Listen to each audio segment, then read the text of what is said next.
5-day Mohawk Valley forecast. Jeff Matthews, accurate educational fun on Facebook, live streaming every night at 5:55. Just like that page. Just go there and like it, or go in the search engine for Jeff Matthews. Your trivia teaser. Which of these are fog types? Sea smoke, radiation fog, advection fog, precipitation fog. Which of those are real fog types? 3 weather headlines. Snowmageddon.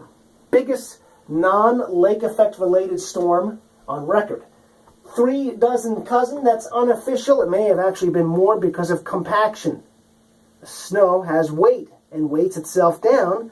And if I get out there when this has already happened, I didn't get it when it's before compaction. So, at least 3 dozen cousin, and that's not a number you hear often applied to a snow total. Light snow coming Friday night and Saturday, and again on Monday, which is the first day of calendar spring. Unbelievable. Mother Nature not through with us yet. Cold, wind, and changeable for Thursday. Bright and cold on Friday, but not nearly so harsh. Friday night into Saturday, and again Saturday night into early Sunday, some flurries, not a big deal. Monday, some light snow. We never get above the average, which is now 43 degrees. But there is warmer air to be had behind this warm front, which I'll get to in a moment. But our Monongahela Armageddon snowstorm has moved up into Canada. We're getting the residual effects from it. It looks worse than it really is. The flurries are dying out Wednesday night. I want to get back to this, though. A couple of little spritzes, sprinkles, and flurries. If you connect the dots, that's a warm front. If you don't believe me it's a warm front where there's warmer air, look at the temperature plot for Wednesday evening. Current temperatures Wednesday evening in Omaha, 30, but in Scotts Bluff, same state, Nebraska, 59. So, on the eastern side near 30, almost twice as warm on the western side of Nebraska. Yeah, there's a warm front in here, and it's going to gradually erode this cold air, but by the time it reaches us, another shot of cold air out of Canada will replace the one we have now. So we're not going to see those warm temperatures for at least another week and a half, I'm sorry to say. Strong gusty winds in the wake of the storm, you would expect that over the northeast, even all the way down to Florida. These winds will diminish on Thursday and Thursday night. As they diminish, these winds from the warm front will begin to increase.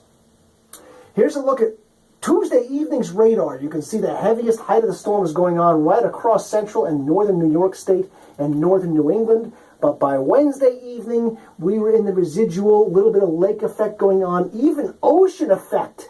So if you were in some sort of a ship, a commercial ship, going off the coast of Long Island or New Jersey 200 miles out, you'd be seeing snow. That's like, that's so rare, it's unbelievable. Imagine being on a ship over the ocean waters 200 miles off the coast and seeing snow coming your way. Are you kidding? Yes, indeed. Ocean effect. Same thing as lake effect, only over the ocean. Plus they have the Gulf Stream a couple hundred miles offshore, making the temperature difference between the air and the water, the warmer Gulf Stream water, that much greater. Little information for you there. Wednesday turned out within 3 of my forecast high and was right on with the low. Record stay, average high and low, we're not even close right now. Just 100th on Wednesday, but Tuesday we had 9/10 of an inch, which wound up being 3 dozen cousin of snow, bringing us to a seasonal snow total of 120 inches. We went from 84 to 120 in one day. Unbelievable. 7:09 is sunset, almost 12 hours of daylight. Who thinks you're going to be seeing the sun out so late in the day with that much snow on the ground? You're used to seeing long daylight and no snow cover, because that means spring is coming. But not so much this spring. You can support Weathertainment by telling your friends and neighbors and by purchasing through the website itself. Back to the trivia question, which of these are fog types? As it turns out, all 4 are. This one is a form of this one. This is when there's clear skies and light winds from high pressure, so the temperature has a chance to cool way down at night and get down to the dew point where you either get dew or radiation fog, otherwise known as valley fog. Advection fog is generally when you have either 2 very different air masses or especially 2 different currents of ocean water crossing each other. And when you get very different temperatures between 2 different currents crossing each other, you get a dense fog bank, particularly off the northeast and northwest coast of the U.S. And precipitation fog is kind of self-explanatory. Rain falling through the air moistens up all of the air and causes fog while the rain is falling. Meanwhile, for your Thursday, changeable, breezy, cold 24. Partly cloudy Thursday night, half that for the low.